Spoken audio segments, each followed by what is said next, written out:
And for our opening review of J. Edgar, I'm going to turn to Brian, who missed the first 5 seconds. So you may want to understand that he missed the first 5 seconds. So if he liked his review doesn't really matter. or if he didn't like it, just let that sink in. I missed the first 5 seconds because the guy at the counter told me, movie probably started already. And then right there, I missed that first. I know! Give me the freaking ticket, yeah. There were parts about this movie I liked, but overall, as a whole, I wasn't too thrilled with it. I felt DiCaprio did a great job. He did, because J. Edgar Hoover was portrayed almost as a hero and a villain at certain points throughout this movie, so he did a very good job taking both of those roles and putting them into one character. From a historical perspective, he's a very interesting, complex man, so very hard to play. Yeah.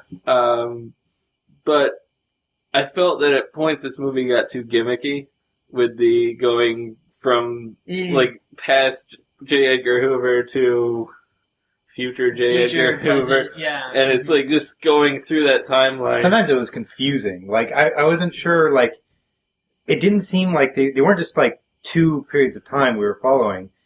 It seemed like we were jumping around in time in the future and jumping around in time in the past. And so there wasn't 2 clear stories to follow. It was just jumping. I don't know. The editing just seemed off. I was never really sure where I was in time. It didn't help that whenever he was explaining his thoughts to the secretarial person that was there, didn't help that he had 8 of them. I mean, I never really got that sense of how many. Yeah, because they're constantly switching and And I can't believe that he got anywhere in that book with 8 different people writing his memoirs. But I also think that the aging makeup that they had, that was done pretty well as well. That was done pretty well, yeah. The issue I had with that is that I thought it looked really good. The problem, anytime you do that, is aging your voice is nearly impossible. Yeah. Do you know what I mean? Besides just kind of slowing it down and getting gravelly, I'm J. Edgar! Yeah. You can't, it's extremely hard to age a voice. And so I hear that voice, and it doesn't sound like it's lived as long as it should have. There was also the skin that I see. A few times where in the aging, you could see, around their mouth and around their eyes, it was the skin was a lighter color. Well, the skin was a little bit lighter color than the rest of their face. And I noticed it just on close-ups. There was only 1 or 2 times where I noticed it, but I did notice that a few times. Other than that, it was pretty good. Yeah, I mean, the makeup on Hoover and, what was her name? Miss Bundy? Grandy. Miss Grandy. Those looked better than the one on Tomlinson. I mean, that was, his just kind of let's just cover his entire head in old makeup. And well, I felt I thought it was a lot of CGI. It didn't look makeup. It looked more like they did some sort of CGI aging process. So what they did with Brad Pitt. I wouldn't be surprised if they didn't use any makeup at all. I think they used about makeup. Hoovers. My issue is when Brian's talking about the gimmicks of bouncing back and forth, not only confusion, it does start to feel like it becomes more of just a thing that they use. You know what I mean? Because they started it. So now they just keep bouncing back and forth. When the story would have been better suffice to maybe bounce a couple of times and just go linear.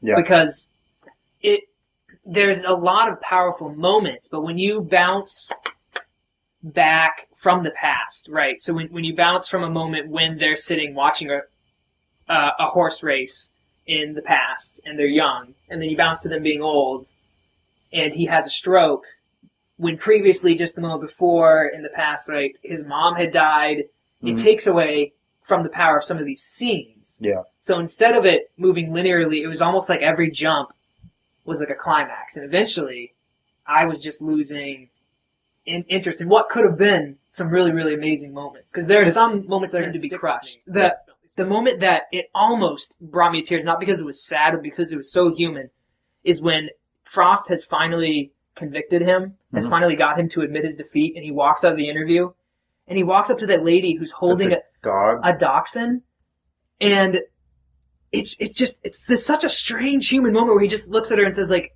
Is this what you call a dachshund? Is this what you call a dachshund? And then gets in his car, and you're just sitting there, and you suddenly realize that he's, like, retired. Yeah. He's accepted his old age. He is...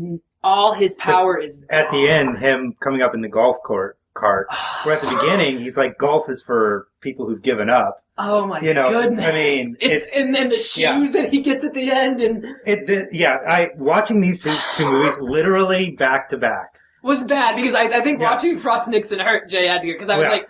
well, no, I finished Frost Nixon after J. Edgar, but it's interesting because this movie was always the joke movie. Always the movie that it's important, but I don't really want to watch it. And that's how I feel about J. Edgar, whereas this is amazing. It's absolutely amazing. I'm really surprised. Beginning to end, I'm like you. I'm ashamed that I avoided it. We all are. Yeah. That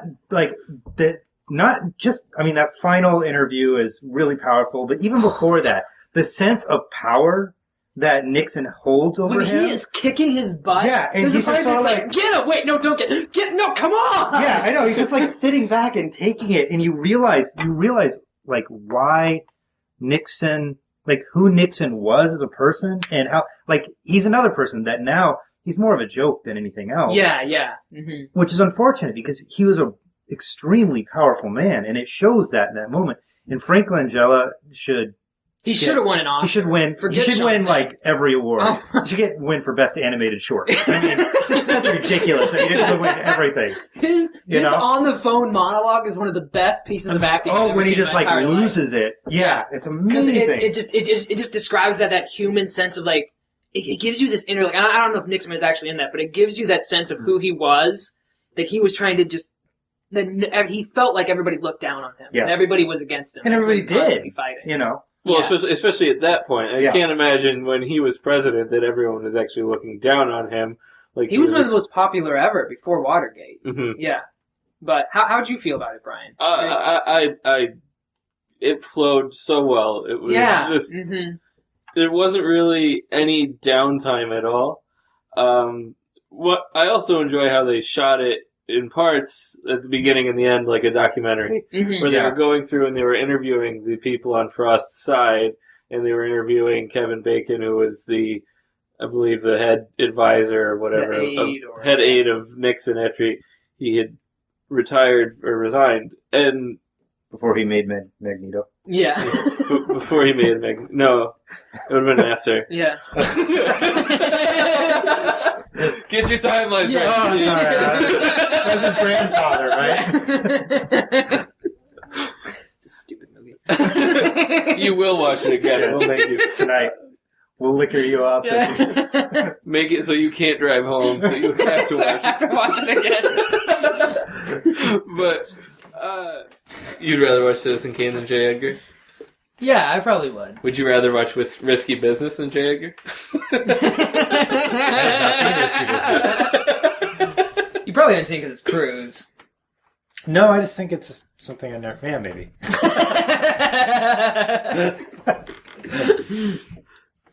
Well, this was... Was this before... No, it was right after Top Gun. This is 83. It was before Top Gun. Before Top Gun. This might have been his breakout, I think. This was probably the reason he was in Top Gun. Yeah. Mm-hmm. The thing is, like, the only thing people remember about Risky Business is the scene of him sliding across the floor while his parents are out of town. Yeah. And no one actually remembers like what the movie's really about. That's true. What is it about? Prostitution or something? It's basically the girl next door. Yeah, only I think the girl next door is like an older woman that teaches at a school, if I'm not mistaken. No, the girl next door is the girl that was in 24. Okay, but he's talking about the girl next door in Risky Business. No, I'm talking about the girl next door, the movie. Oh. This is basically an earlier version of that. You know, you're kind of right.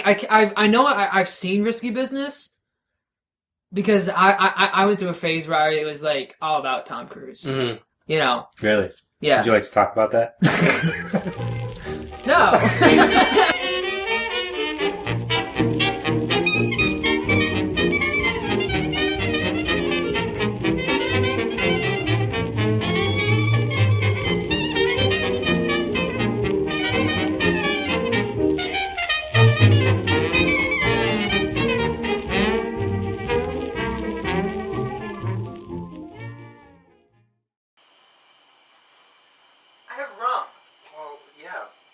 mix rum but you don't have whiskey. So what happens when the rum's gone?